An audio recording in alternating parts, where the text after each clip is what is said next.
Halo semua, hari ini kita balik lagi. Kita mau ngobrol-ngobrol nih sama salah satu teman. Ya, ini dia juga apa ya? Mungkin mirip sama kayak aku. Jadi ngerintis sendiri juga, tapi juga jalanin kerjaan yang memang sudah legacy dari keluarga. Hari ini sama Vanu. Halo. Halo. Ini ya, memang mungkin episode kali ini agak silau ya.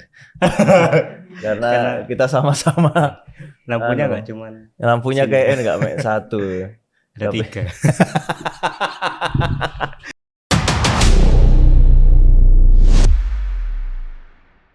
Iya iya iya. kayak bulan jadi Kayak bu. memantulkan. Mungkin Iya. kalau agak over sedikit tolong ya Cup ya. Gimana kabarnya? Alhamdulillah baik kok. Hai, puji Kok Sam Tuhan. gimana? Ya mungkin agak kecapean aja tapi aman aja. Banyak kerjaannya. Ya lagi banyak kerjaan, lagi Iya. banyak urusan, baru ketambahan ada job desk baru dan juga habis PPPP luar kota juga sih. Dari mana?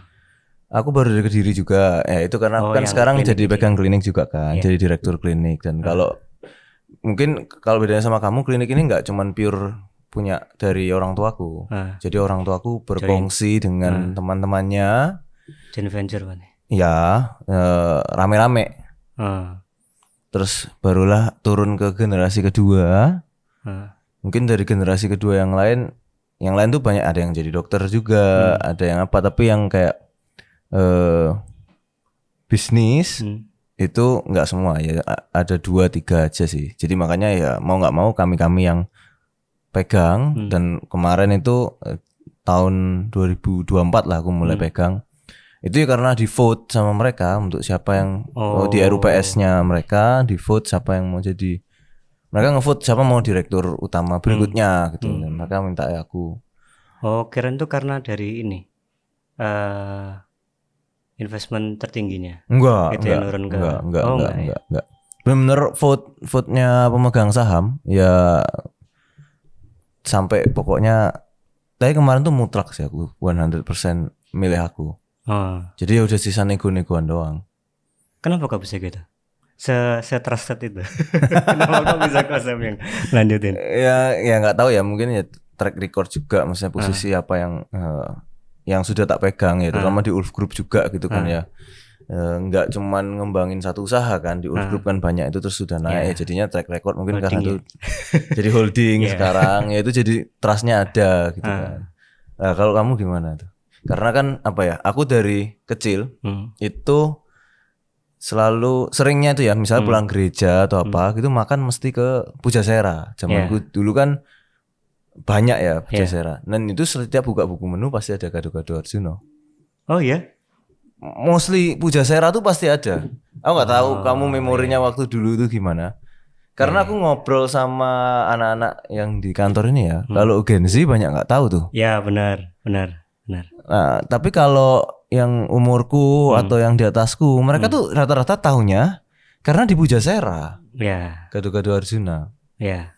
Itu dulu kamu gimana tuh? Emang pas jaya-jayanya itu kan tahun belasan ya. Tahun belasan itu cabangnya emang banyak. Oh, oke. Banyak. Jadi terakhir tuh aku pernah dengar tuh 30 cabang itu mostly di Pojasera. Kalau yang outlet sendiri itu cuman ada 2 sama sekarang. Oke, Jalan Arjuna pusatnya. Pusatnya sama yang di Rongkut sekarang. Awalnya di Mer, sekarang pindah ke Rongkut. Oke, itu pusatnya. Pujaseranya masih ada? Pujaseranya itu hampir setiap mall di Surabaya itu ada. Ya, oke, maksudnya selain food court mall lah. Iya. Yang non mall.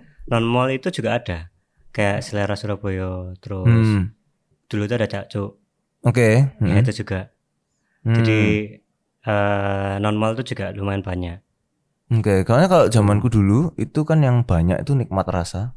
Ya itu juga. Itu kan sekarang kayaknya tinggal satu ya. Ya. Terus dulu tuh ada namanya, yang itu yang aku sering datang ya, Nikmat Rasa sama Cafe Sera dulu. Ya, Cafe Sera juga ada. Itu sudah nggak ada kan? Udah nggak ada semua itu. Nah ya itu dulu aku pokoknya sebulan pasti ada ke Cafe Sera dulu aku. Dari masih di Polisi Istimewa terus pindah Kartini. Nah itu aku masih sering ke situ.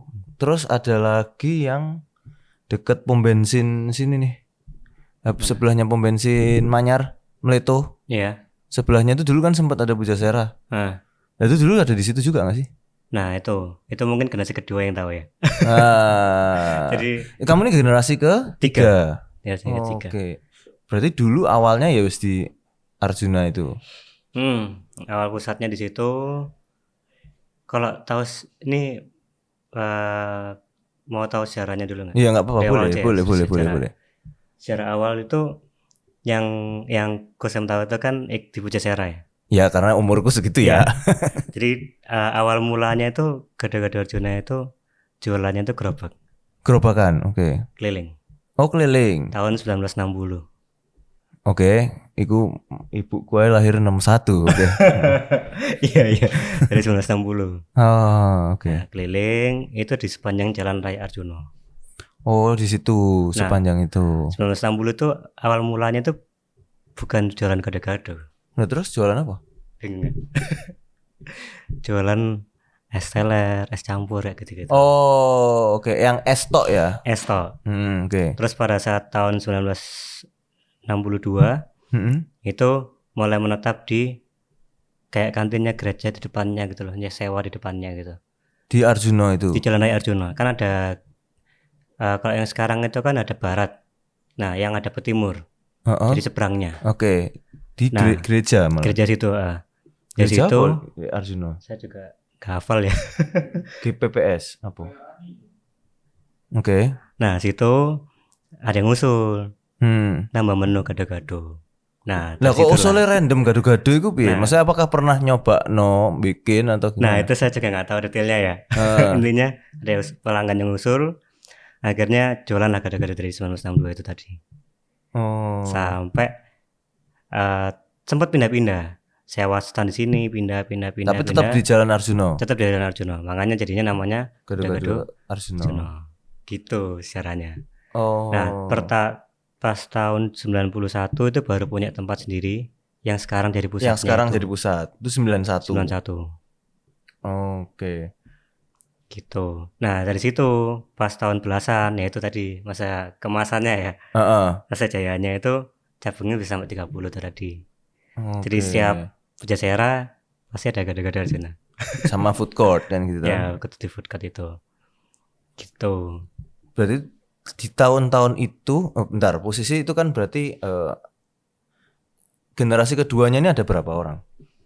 Generasi kedua ini 2 digit ya, ada belasan. Oh ya, berarti anaknya belasan. Ada 11 kalau nggak salah. 11? Bal-balan nih lagi. 11 ya makanya.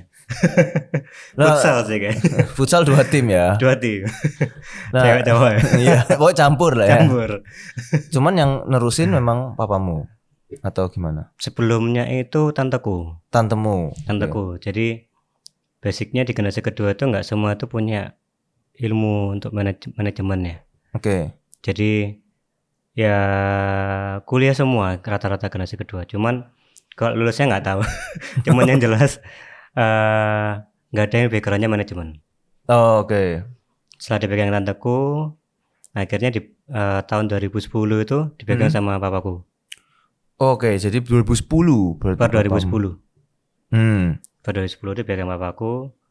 Akhirnya banyak hal yang dibenahi. Jadi secara sistem terus kan backgroundnya papaku itu kan dia ngajar akuntansi. Oke. Ngajar akuntansi. Jadi secara keuangan apa semuanya dirapikan semua. Jadi ketika dipegang bapakku itu hitungannya ya jauh lebih baik. Berarti jaya-jayanya ini pas zaman papamu berarti? Ya. Gitu. Transisi sih. Masa jaya-jayanya transisi ke bapakku. Nah, begitu bapakku megang kok gini. Kayaknya dibenahi. Oke, mungkin karena ya biasanya aku nemuin kalau yang pure usaha keluarga itu biasanya legalnya nggak rapi. Ya. Finance-nya nggak rapi karena ya yang penting tompo duit iso cukup dibagi wes. Pokoknya dividen ya. Ya belum tentu ngomong dividen kan. Pokoknya ono sisane iso tak bagi-bagi karena bagine belum tentu rata, yang penting kebutuhan sendiri cukup kan sebenarnya sesimpel itu kan dimulainya. Ya, semenjak dipegang itu akhirnya ketata semua. Oke. Dirapikan.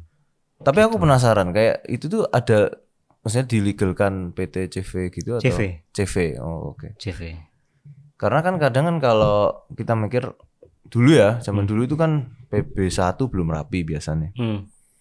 Ada pajak nggak ada pajak, lapornya nggak ngerti, pembukuannya nggak ono, memakai buku, jadi kasarannya sih iso dipalsu kan gitu kan. Iya, bisa dimanipulasi. Masih bisa dimanipulasi, ada buku yang resmi ambil enggak, pokoknya aku syarat aja bayar pajak. Kan seringannya kalau yang dari apa ya, dari jualan yang memang start dari kecil tuh ya bingung kan, lebih ke nggak tahu caranya. Lebih nggak ngerti, iya betul. Mau tanya ke siapa juga nggak tahu ya. Tapi begitu naik level, maksudnya ketika kamu jadi sudah punya banyak cabang itu kan sudah different level kan. Nah itu mau nggak mau kan sebenarnya jadi harus dirapihkan. Kalau nggak ownernya bisa dibujui di tiap cabang kayak gimana kan gitu. Ya itu titik baliknya pas bapakku yang megang. Itu lebih ketata semua. Oke, pas jaya-jayanya tuh kamu umur berapa? Masih SD kayak. Kamu lahir tahun berapa tuh? 97. 97 berarti ya katakanlah berapa tahun ya? 10 tahun, 13 tahun segitu-gituan ya. SD mau ke SMP gak sih? Iya, mau SMP. Oke. Tapi gitu di zaman itu teman-temanmu tuh tahu nggak? Gak pernah tanya sih. Teman-teman sekolah tuh nggak pernah tanya kayak? Nggak pernah tanya. Usaha, dan aku juga nggak pernah ini sih. Mungkin bahkan sampai sekarang pun aku nggak pernah sounding sih kalau aku punya gado-gado. Ke YTT aja. Soalnya kayak kadang kan misalnya ada acara pensi apa suruh minta sponsor orang tua apa gitu-gitu nggak pernah ditanyai. Enggak. Karena sangat tradisional sekali ya manajerialnya. Jadi kalau misalnya Kosem tahu pas acaranya Kosem kemarin kan yang raketin tuh itu kan karena yang megang sudah aku. Oke. Jadi lebih baik dari sebelumnya. Kalau sebelumnya nggak ada kayak gitu-gitu. Promo pun juga ngikut dari Grab Gojek. Oh, ya nggak pernah diskon, nggak pernah apa, pokok jualan. Iya. Ya jadi karena gitu, rame pusatnya kan gitu. Pokok jualan nggak usah dipromo, rame kok kan gitu. Gitu. Kan.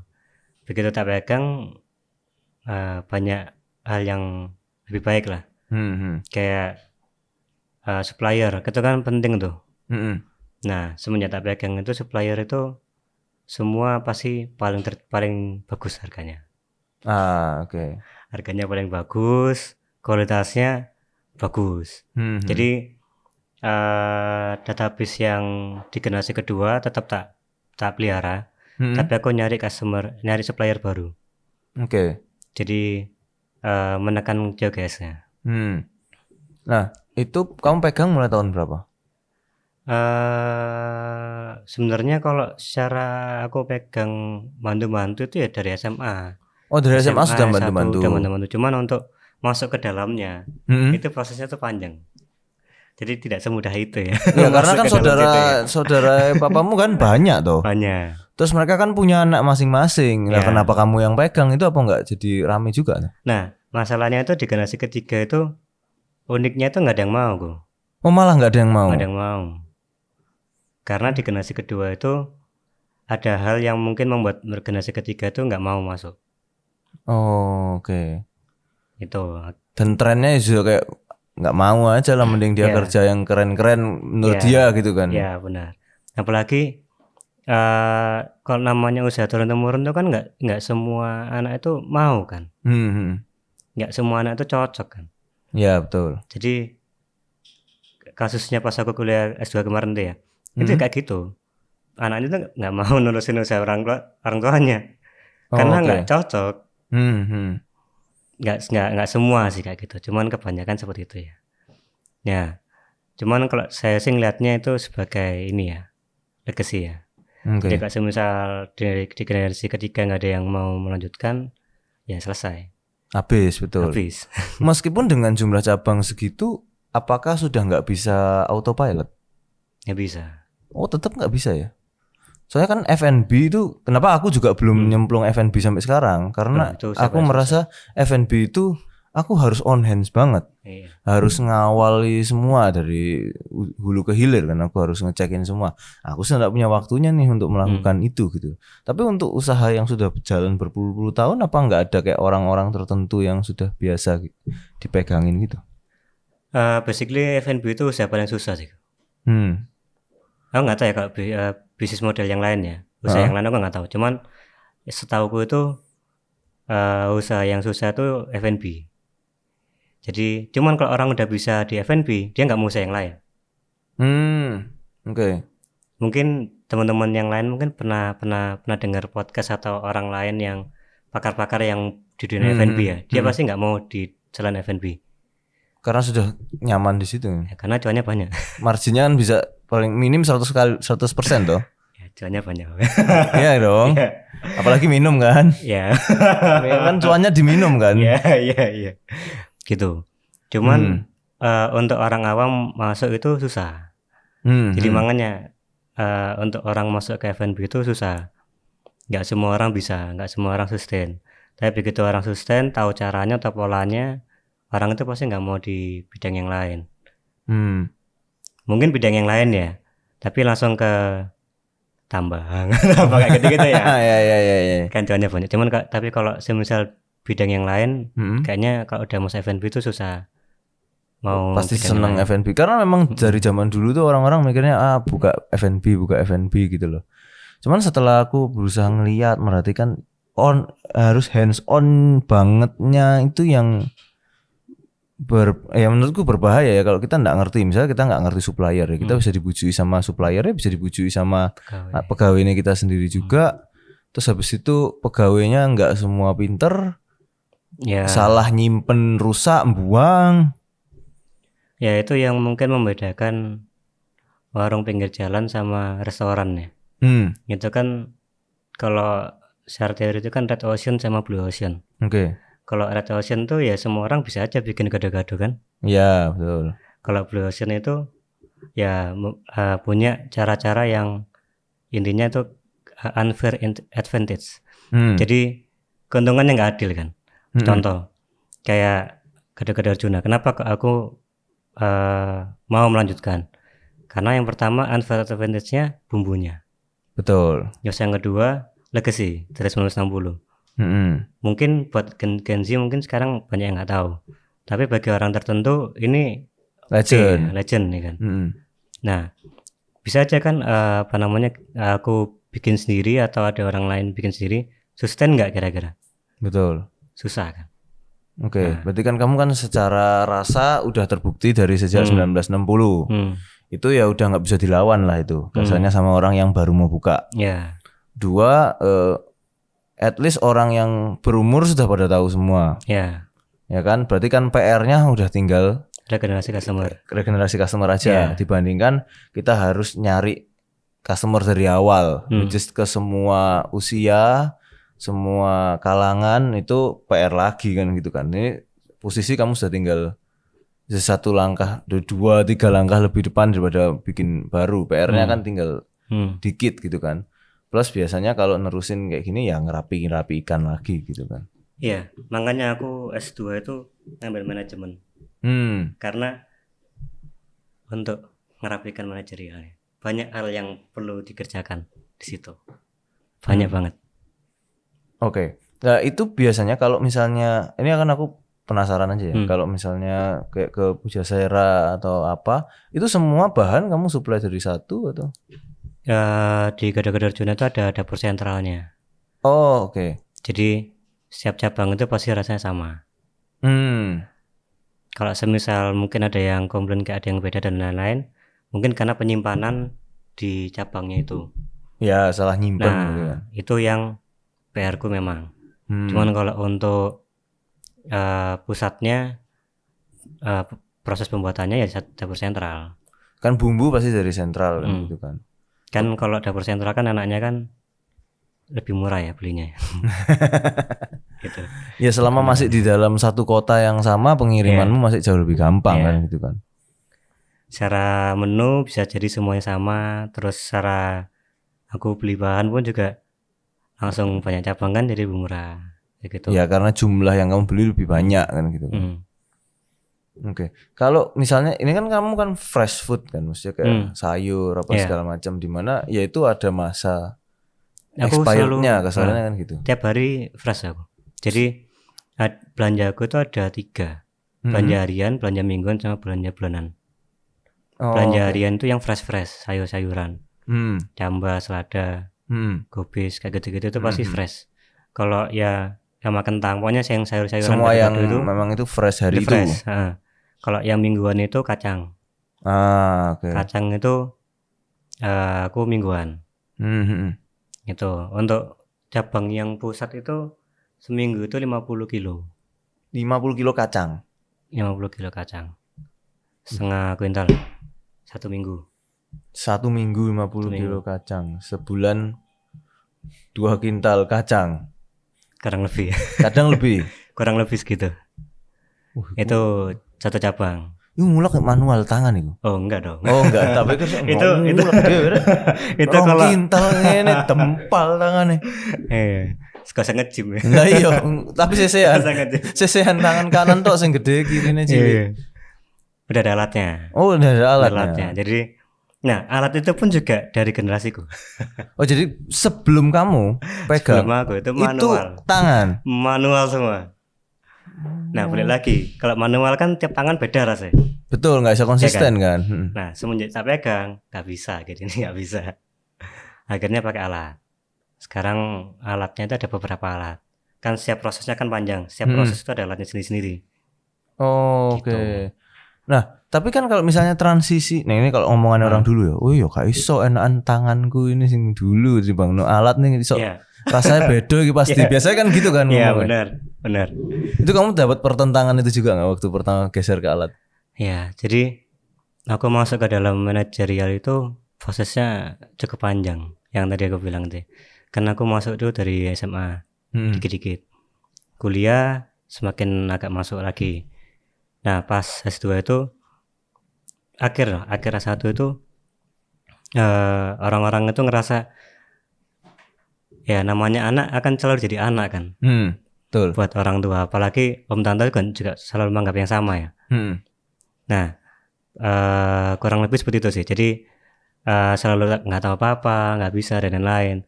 Tapi saya selalu membuktikan. Pelan-pelan. Akhirnya mereka percaya. Mereka ini termasuk kayak supplier. Yang awalnya pakai supplier mereka itu mungkin harganya lebih tinggi.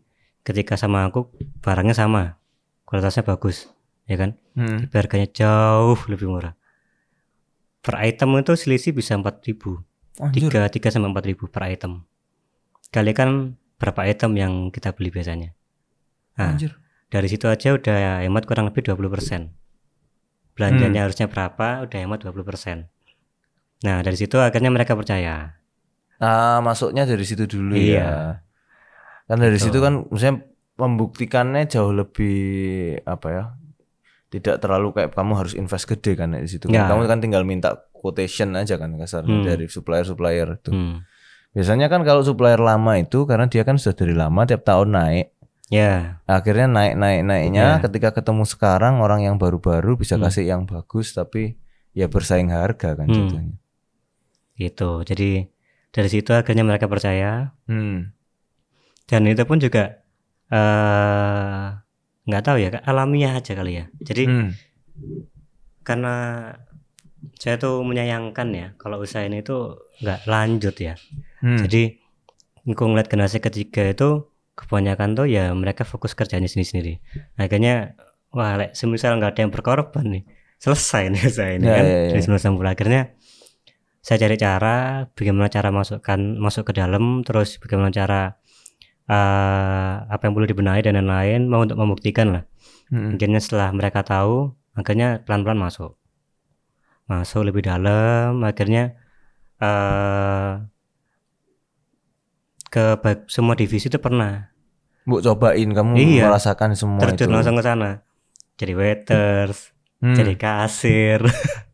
Oh, itu semua mbok cobain dulu sebelum masuk. Kasir, dapur tuh kayak gimana, terus proses dapur sentralnya, kan ada dapur sentral sama dapur di setiap cabang.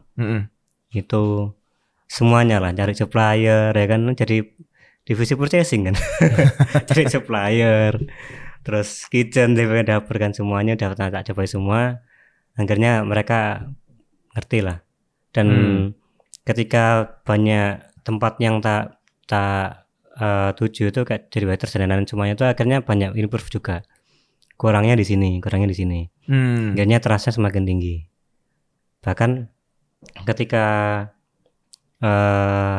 sekarang ini posisinya sudah di tanganku ininya.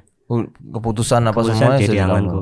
Jadi semenjak udah nggak ada itu kan, terus nggak ada itu ya ke aku sekarang.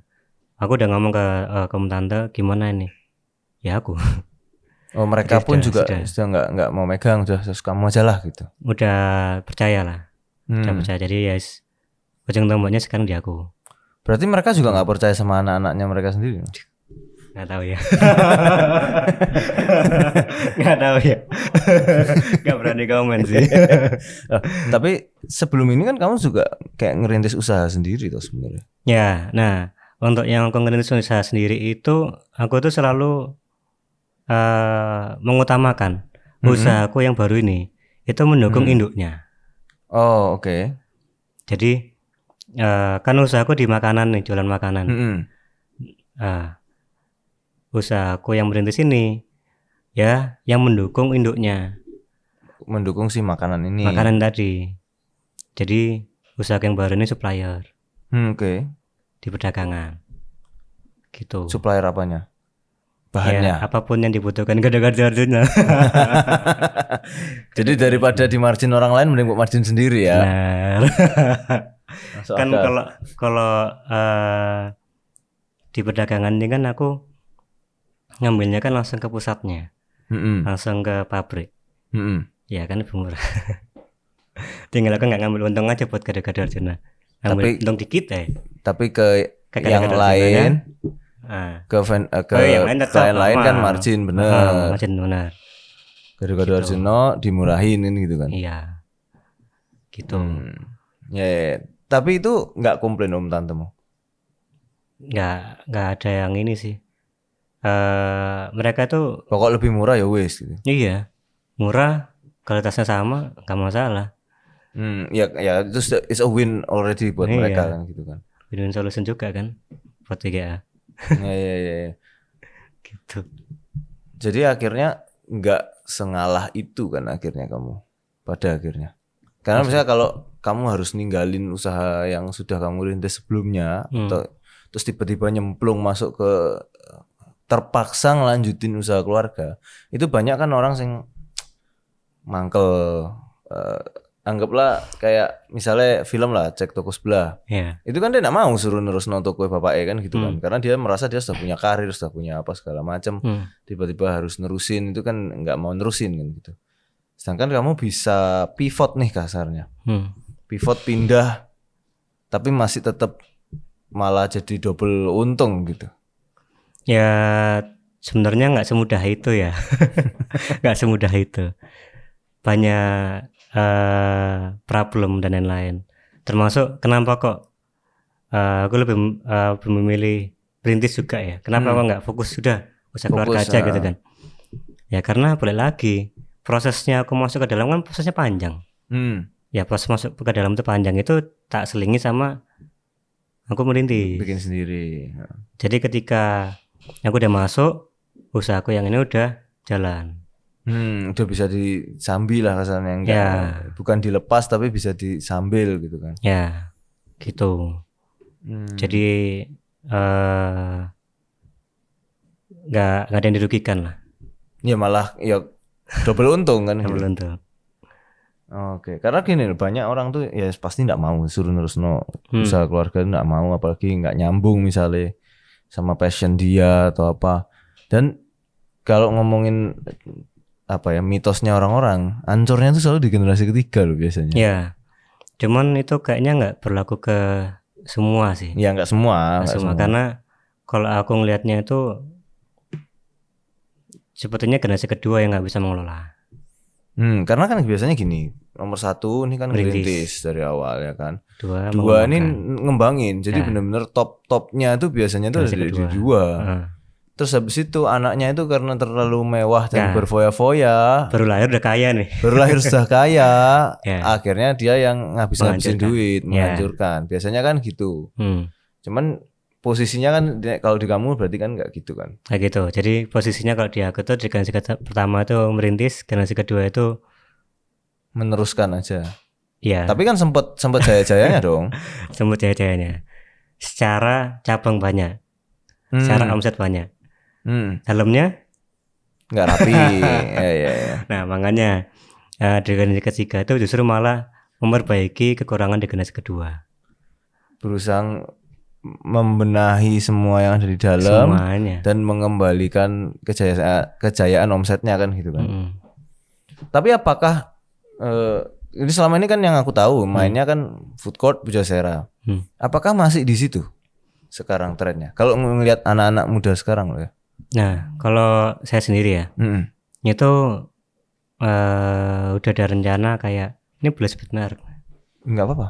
Ya, jadi rencananya mau tak bikin kayak pagi sore, kayak sederhana kayak gitu. Jadi kalau pagi sore itu kan merah sama hijau. Ya. Itu kan yang membedakan usaha keluarga sama franchise ataupun investment. Kalau Padang Sederhana itu SA sama SB maksudnya. SA, SB sama SC. Itu membedakan investment sama yang franchise. Aslinya franchise. Sama aslinya. Ya mau tak bikin gitu. Rencananya seperti itu. Jadi bisa franchise Gado-Gado Arjuno dengan nama berbeda gitu ya? Namanya sama, cuman beda warna aja. Warna, bedanya warna. Nah ini aku masih belum fix ya. Antara warna atau ada kayak logonya nama yang tak ganti. Cuman warnanya sama. Kayak gitu. Nah, balik lagi kan tadi kan Kosem kan bilang generasi kedua mengembangkan. Tapi faktanya tidak begitu kan.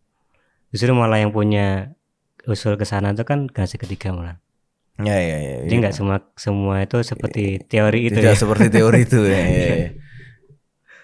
Oke. Berarti kalau itu misalnya jadi kasarnya jadi kayak franchise tetap memilihnya berarti kayak store sendiri gitu ya, maksudnya yang berdiri sendiri. Iya, beda PT.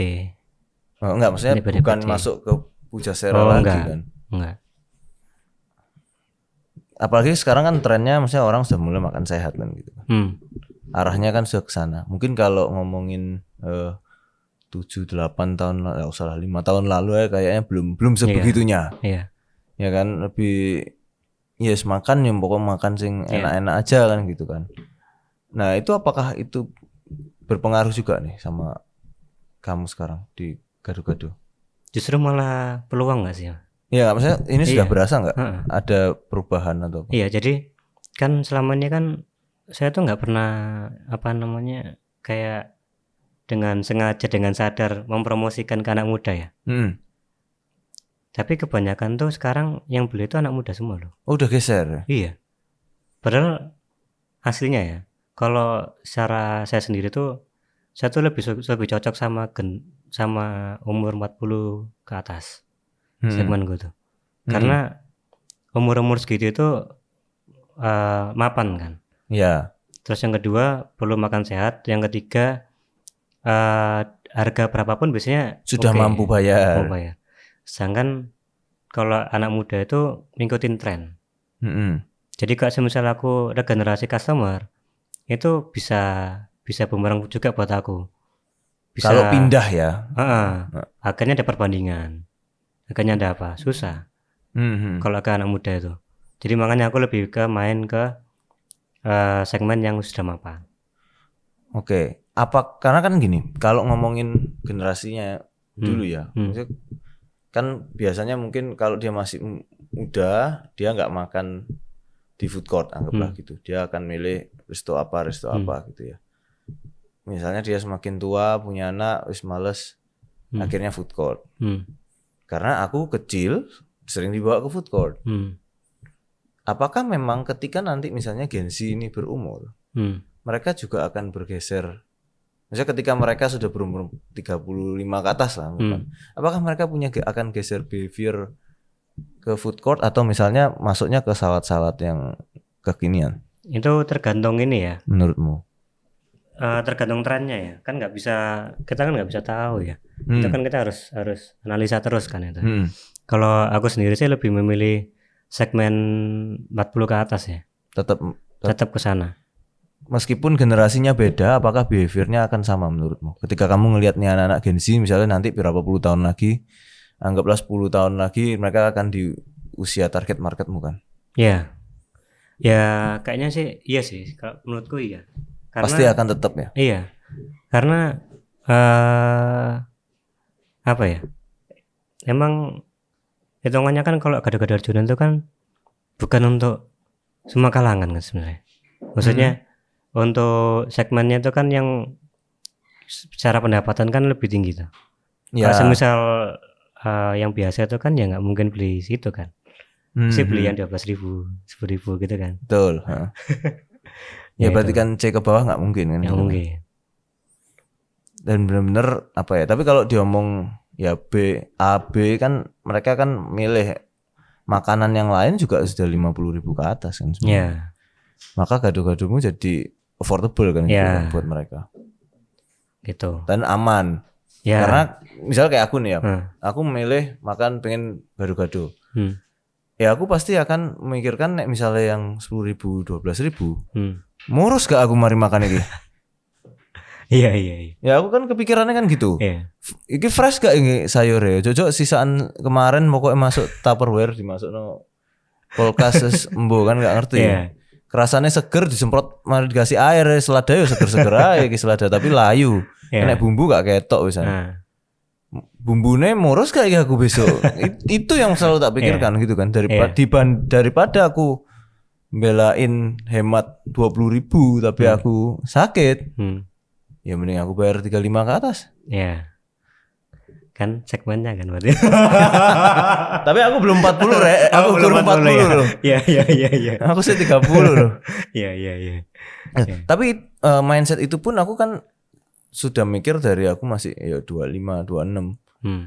Untuk makanan-makanan yang fresh. Yang misalnya sayur. Karena misalnya penyetan atau apa ya lebih enggak mikir lah. Paling ya sambil kata makan misalnya gitu. Nek kira-kira badanku nggak fit, yes, aku tidak akan mencoba diri. Tapi nek sayur itu kan ono ulate, nggak tahu. Terus itu layu busuk, nek bumbu kadang ya gak kroso. Ya nek dibau gini ketok bau sih, berasa baunya. Yes langsung enggak. Tapi kan kadang nggak freshnya itu bisa langsung murus kan gitu. Aku perut yang lumayan agak gopok ya, jadi salah titik murus-murus pasti. Dan ya itu aku merasanya karena ya mungkin dari dulu ya aku sudah mengenal banyak merchant yang yang ini oke, yang ini aman. Dan local merchant aku kenal di Pujasera, tapi ketika nanti ini arek-arek baru ini kan tidak kenal itu. Ya mungkin ya. Cuman kalau yang aku nanti ini kan fokusnya kan yang investmentnya kan nanti outlet sendiri. Oke, berarti sudah food court mall lah sisanya gitu ya? Iya kayak gitu. Menurutmu kenapa kok Pujasera itu sok mati ya? Trennya sih, mungkin ya. Trennya mungkin sekarang orang lebih experience ya. Ke tempat tuh lebih kayak yang bisa difoto. Ada foto. Misalkan kalau kayak Pujasera kan crowded. Iya. Pokoknya meja banyak tapi adem gitu kan. Iya kadang itu juga nggak terlalu bersih. Terus kalau mau buat konten itu kan nggak cocok ya. Kalau di Pujasera. Cuman kan kalau misalnya, tapi kamu dulu pernah ke Cafe Sera? Pernah nggak ya? Nggak tahu. Lupa. Bedanya kalau sama yang lain tuh kan AC nggak terlalu dingin biasanya. Yang ini AC dingin. Kenapa kok aku dan keluarga waktu itu cukup sering ke sana karena AC dingin. Dan bahkan sampai antri-antri zaman itu. Meja kursi proper, maksudnya bukan meja plastik eplek-eplek, meja yang tebel, kursinya ya empuk, nyaman. Apakah bisa dipakai ngonten ya? Lebih karena super crowded jadi nggak bisa ngapa-ngapain. Ya ngobrol pun ya ngobrol aja, tentu di kanan ngobrol semua ngomong gitu kan. Tapi makan aman. Kasarnya masuk situ dengan berbagai macam pilihan yang bisa dipesan, ya gak bosan lah, maksudnya ke situ bolak-balik, tinggal ganti merchant aja yang dipesan kan gitu. Tapi sekarang kan sudah berubah kan, sudah nggak ada lagi gitu loh. Sedangkan food court mall ini masih ada, dengan cara pesen yang sama kan. Dan kenapa kok mereka yang di luar mall yang mati? Mungkin gini ya, kalau yang di mall itu kan karena di mall itu kan ada banyak toko ya. Jadi sekalian jalan-jalan makannya di situ. Kalau mau yang lebih mahal ya otomatis ke TP6 ya kan. Punya stand sendiri kan. Nah, kalau di luar mall itu kan orang harus tahu tujuannya dulu kan. Ke food court itu karena dia dekat sama tempat wisata kah? Atau apa. Nah, kalau di Surabaya kan apa ya?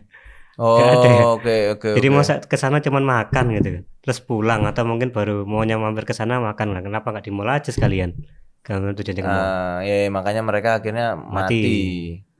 Kecuali memang makanan tertentu yang memang diincar orang, baru orang mau datang ke situ itu khusus. Kan baru stand sendiri tapi kan toko sendiri, outlet sendiri, bukan food court kan. Iya betul. Nah, karena emang dia kepingin situ karena legend misal. Dia situ karena berbuka di Surabaya. Orang berbondong ke sana karena stand sendiri. Ya. Nah, sedangkan kalau Pujasera kan banyak stand di sana. Nah, masa orang tujuannya cuman ke sana cuman makan tok terus habis itu pulang. Apa bedanya sama mending sekalian online? Mending sekalian di mall ya. Mending sekalian di mall atau sekalian online aja sekalian kalau. Ya. Mungkin karena online juga mungkin ya. Karena online juga. Jadi misalnya dulu mau cari gado-gado Arjuno tapi jauh misalnya dari rumah. Mau ke sana males, deket sini ada Pujasera, ada macam-macam bisa sekalian kan mikirnya itu toh. Aku kepengen misalnya sama semanggi, pengen sama lontong mie, pengen sama apa misalnya ada anaknya lagi nasi goreng kan beda-beda. Makan di mana ya iki pengennya beda-beda ya Pujasera enggak usah mikir. Sama mungkin karena sekarang trennya tuh semua serba instan ya. Makanya kan pakai yang online kan. Itu kan akhirnya ada cloud kitchen juga. Ya betul, cloud kitchen. Ya itu mungkin yang itu kan Pujasera tapi di online kan. Iya. Jadi makanya kan mungkin Pujasera konvensional jadinya mati kan. Karena mungkin dia tidak punya daya tarik lain. Tapi nggak ada kan cloud kitchen yang maksudnya menunya sama kayak apa Pujasera lama tuh. Kan kalau kitchen sekarang kan kemarin kan ayam-ayaman. Pun turunan yang sekarang lokal tapi kan nasi ayam teman. Iya. Nggak ada yang tiba-tiba misalnya gado-gado campur rujak cingur campur apa. Nggak tahu ya itu kok bisa kayak gitu ya. Saya juga nggak tahu. Tapi pembelian mungkin kalau gado-gado sih orang masih beli karena ringkas ya. Maksudnya kalau makan sendiri kan ringkas. Kadang kalau yang kuah-kuah itu yang sulit kan. Maksudnya kalau orang ngantor ribet kan, mau beli makan kan ribet. Iya. Ya. Nah, kayak misalnya gini kan ngomongin F&B dan di Surabaya yang biasanya orang cuman FOMO tok itu tadi kan kamu bilang kalau baru buka orang berbondong-bondong datang. Kecuali kalau legend banget baru akan datang. Nah, yang di Arjuno sendiri yang pusat itu kan maksudnya Jalan Arjuno sudah bukan Jalan Arjuno yang dulu lagi tuh. Benar. Itu sempat berasa ngefek nggak ada efeknya perubahan? Itu pas pandemi sih. Pas pandemi itu secara omset itu 2 kali lipatnya dari sekarang lah. Sekarang udah separuhnya. Jadi pas pandemi itu benar-benar merubah semuanya. Yang cabangnya yang tadi tak sebutkan segitu sekarang separuhnya, kurang bahkan. Terus untuk pendapatannya juga sama, omsetnya juga turun semua gitu. Yang hilang kan Pujasera hilang. Ya, banyak Pujasera yang hilang tuh. Pujasera hilang. Sisa mall sama mall. Yang store sendiri 2 itu kan. Ya, store sendiri kan 2, pusat sama yang Rungkut. Terus untuk yang lainnya itu ya masih ada sih di mall masih ada, kayak di Dewe ada, di Ayola. Ayola itu ada. Ya basically 3. Sekarang Pujasera sekarang Ayola. Ayola. Ayola Jalan Tunjungan, Ayola Karavan di barat, sama Ayola mana lagi ya? Ayola itu ada mana sih? Yang di tengah, yang apa pusatnya itu yang deket Pemkot, komplek. Oh, komplek enggak? Yang di Mer tutup ya biasanya? Di Mer udah tutup. Nah, 3 itu saya Imer, tapi Mer udah tutup. Oke. Ya nggak, maksudku Jalan Arjunonya. Kalau dulu itu kan, ya sekarang Arjuno ada apa sih? Pengadilan. Ya, pengadilan, terus ada Dimsamanan. Nggak, maksudnya kantor atau apa yang orang itu kan jadi datang ke sana. Kebanyakan yang ke sana itu Chinese. Oke. Itu maksudnya mereka dari karena kantor dekat situ atau apa? Atau memang sengaja datang? Kalau yang paling apa ya, 80%, 70% lah itu Chinese kok. Oke. Jadi yang udah tua-tua gitu. Terus ada yang muda itu biasanya bodiling banget. Biasanya ngajak tamu ke sana. Gitu-gitu. Terus ada yang unik itu dari pemerintahan. Jadi orang dari pemerintahan itu orangnya datang nih. Ajudannya nggak ada yang mau duduk, nunggu bosnya. Bosnya duduk dulu. Dimanapun duduknya baru dia pesan. Baru dia mau duduk. Ada nggak gitu? Unik-unik sih. Tapi biasanya orang tuh ngomong gini, kalau F&B yang datang banyak Chinese-nya berarti enak. Iya.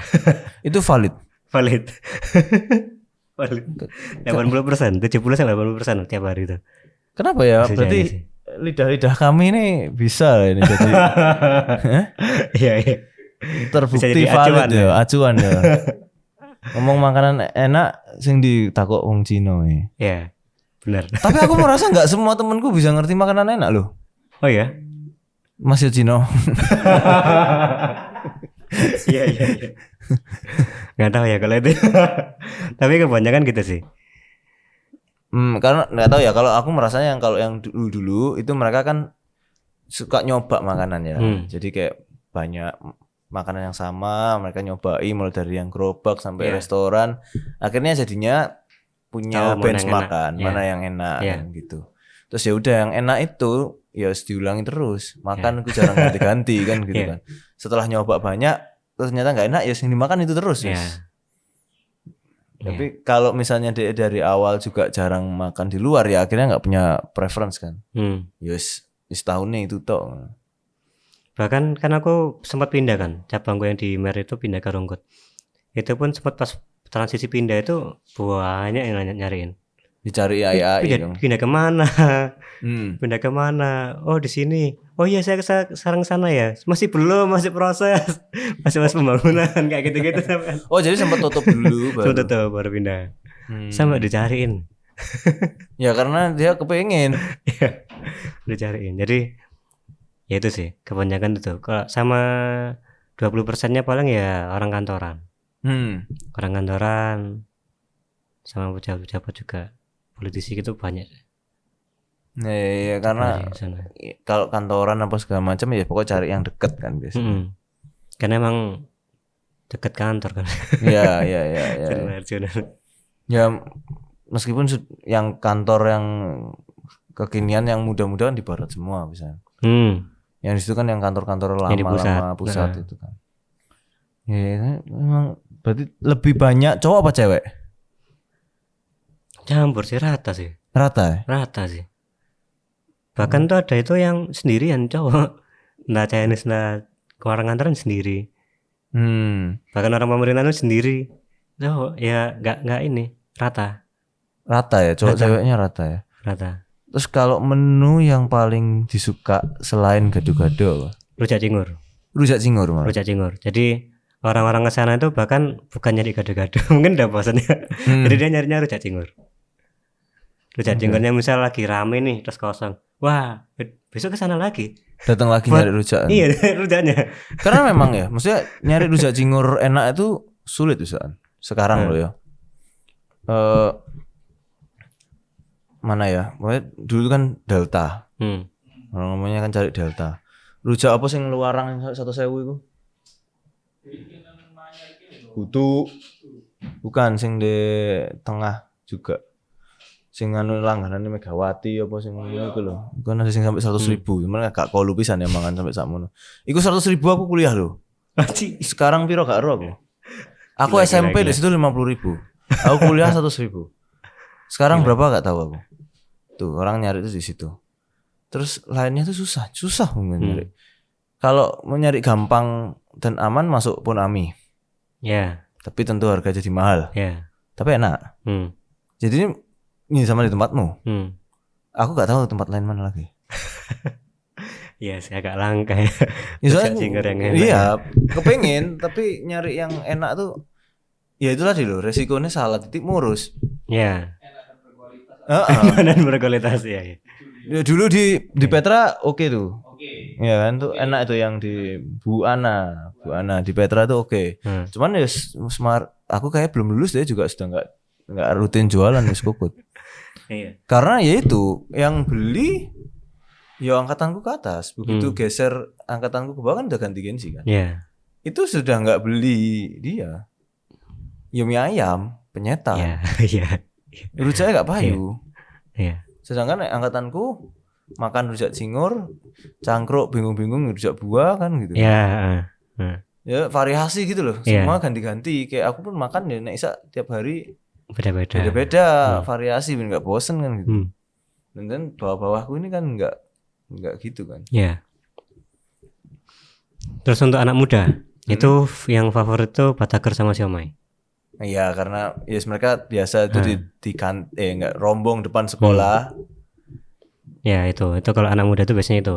Cuman kalau orang-orang pemerintah itu biasanya nasi. Oh iya nasi.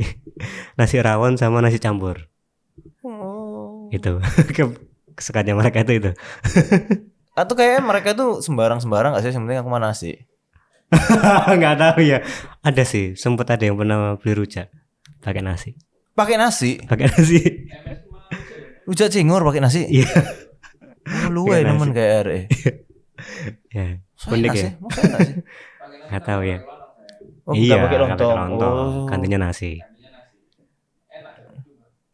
Pernah juga itu gado-gado pakai nasi, nggak pakai lontong, pakai nasi. Pernah, tapi udah jarang ketemu orang kayak gitu. Udah jarang ditemui. Saking luwen. Padahal bisa nambah lontong, bisa nambah kentang padahal ya. Memilih pakai nasi. Udah kayak gitu. Kamu like makan gado-gado, kerupukmu mau campur apa kerupuk terpisah? Tak campur. Jadi sampai melenyak gitu. Kan kerupuknya nggak kesiram bumbu. Oh enggak, naik kamu makan. Nggak pas kamu sendiri makan, untuk buat jual. Pas kamu makan nih, kan aku gak suka, aku kerupuk ya tak makan kerupuk. Oh jadi satu. Ya maksudnya tak makan sebagai kerupuk sendiri. Nek bapakku mau masuk bumbu. Di bumbu jadi kerupuk melenyak kok seblak ngono. Tapi enak sih. Kamu seneng sing apa? Yang itu. Wih, buat campur. Karena ini kan dari ada dua opsi ya. Bakul dewe iki. Ada dua opsi ya. Jadi kalau semisal langsung dituang, kalau nggak langsung dimakan tuh nggak enak. Ya. Jadi aku lebih milih bumbu terpisah sama kerupuk tak jual sendiri. Oh, mau makan kerupuk sama bumbu. Ya. Ya, nah itu tak jual. Makan. Oke. Jadi nggak yang kerupuknya kena bumbu ya. Dari awal kena bumbu itu lama-lama kan ayam ya. Nggak enak ya. Aku lebih milih yang tak celup. Lah bapakku ku sampai nyenyek ngono iku. Ya iku sing dipangan terus nek ngomong gado-gado yo ngene iki. Pokoknya dulu kayak gitu sih. Kerupuknya pokoknya disopiro di atas malah diulet. Jadi dicampur duduk. Wis dipangan. Jadi kadang entuk sak kerupuknya kadang enggak wis kecampur di situ. Emang beda sih cara makannya. Lah emang aku ndelok orang lama ya. Gak lu aku mangan kerupuk ya kerupuk. Perkara tak total bumbu ya langsung dicocol langsung dimakan, bukan diulet dicampur. Tapi ada orang kayak gitu, kamu pernah lihat? Ada yang kayak gitu. Ada yang minta bumbu siram. Jadi minta nambah kerupuk, siram bumbu. Ada yang kayak gitu. Kerupuk terpisah disiram gitu. Iya, siram bumbu. Ada yang minta kayak gitu. Cuman uniknya tuh ya. Selama sampai kapan aku terakhir ke sana? Pokoknya terakhir ke sana itu ya. Orang kalau makan gado-gado itu mesti bersih. Sampai habis bis. Kayak enggak usah dikorai. Tapi apa bersih loh. Mesti gitu. Pasti gitu. Ya berarti kan bumbumu enak. Ya kan gitu kan. Orang cari ya tidak mau kehilangan bumbunya hingga tetes terakhir. Kamu rugi. Hingga tetes terakhir. Ya itu sih. Itu jadi kepuasan sendiri juga sih. Lebih happy ya. Happy aku jadi daripada nyisa kan. Ya. Nyisa kan kamu pusing salah iki. Ya. Tapi uniknya itu selalu kayak gitu. Habis sampai bersih sih. Pasti habis bersih. Dikorek sama kerupuk biasanya terakhir. Habis bisa. Oh, kayak seneng gitu lah. Ya strengthmu di bumbu kan. Iya. Apakah kamu nanti akan kepikiran jualan bumbu nih tok? Iya. Pasti. Packaging bumbu nih tok. Pasti. Cuman aku role modelnya bukan kayak Pusol ya. Role modelku bukan Pusol. Role modelku kayak pagi sore gitu. Iya. Pagi sore, Padang Serana. Terus Padang Legenda kayak gitu-gitu. Cuman aku ada kayak Gado-Gado Boblo, gak pernah tahu. Gado-Gado Boblo itu di Jakarta. Dia cukup terkenal di situ. Nah, salah satunya pas aku skripsi ya, pas aku TA tugas akhir itu benchmarkku itu Gado-Gado Boblo. Aku gak pernah tahu sih. Jadi Gado-Gado Boblo itu dia udah bisa bikin bumbu siap saji. Oke. Jadi di tahun itu ya. Tahun kasih air panas tok itu ya. Iya. Gitu. Pas aku S1, pas aku S2, lah kok jadi kuliah tamu. Jadi kenal sama orang ya gitu. Ya. Yang dalam waktu dekat apa inovasi apa yang lagi buat jalankan dalam waktu dekat, atau ada promo apa atau apa? Nah, ini masih belum fix sih. Cuman aku mau aku bikin promo, aku mau sebar promo voucher kayak gitu-gitu. Oh, oke. Itu untuk yang dekat-dekat ini. Untuk yang menengah itu tadi aku lagi mau bikin yang buat franchise itu tadi ya. Ya. Nah, nanti kan juga yang nge-supply kan juga dari dapur sentralmu semua kan? Ya, yang nge-supply bahan bakunya kan juga dari kamu sendiri juga. Ya. Gitu. Cuman jadi, kan kamu jadi harus tetap harga khusus gado-gado dong. Iya, nggak apa-apa.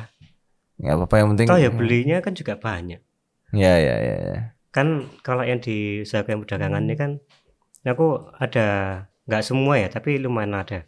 Kayak beras, kacang, bawang putih, terus minyak,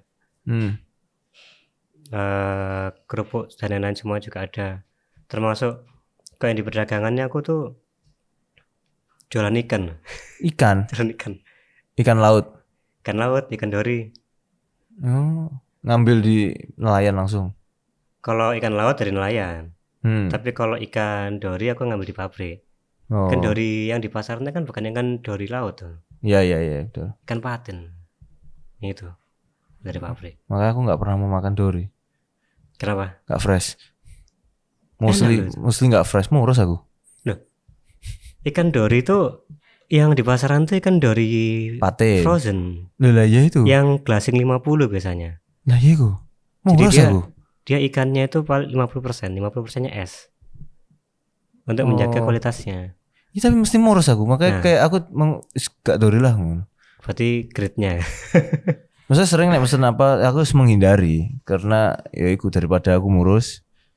Aku menghindari dori. Karena dori yang di pasaran itu kan dari ikan patin toh. Nah, itu berarti bukan konconnya Nemo ya? Bukan. Beda. Beda. Kalau yang dari ikan laut itu dia amis. Terus lebih keras dagingnya. Nah, kalau ikan dori yang dari patin, yang di pasaran dari ikan patin itu dagingnya lebih tebal, lebih empuk. Terus dimasak bumbu apapun tuh lebih ngerasap enak.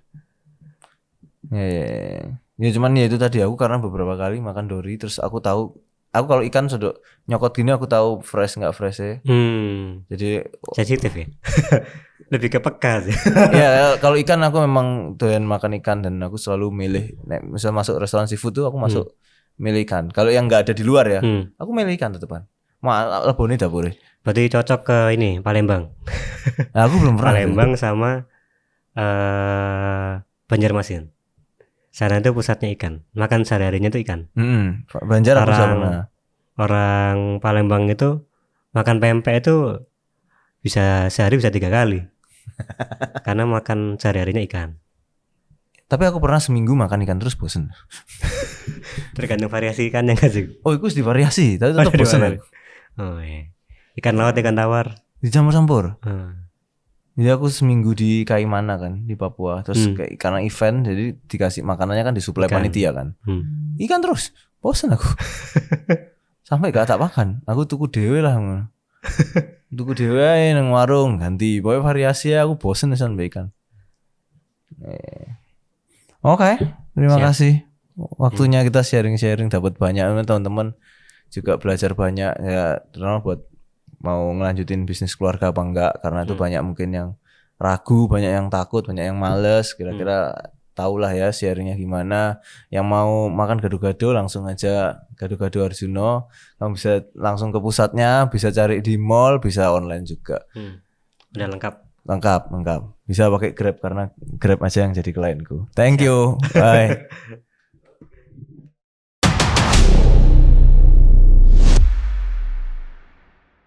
Oh, ya. Aman ya. Saya intinya mengucapkan terima kasih banyak buat semua yang sudah nonton dan menikmati. Jangan lupa like, komen, dan subscribe YouTube channel kita di Ulf Media. Follow juga Instagram kami di @ulfmedia. Ya. Buat yang pengen request program silakan komen di bawah. Terima kasih semuanya. Mari.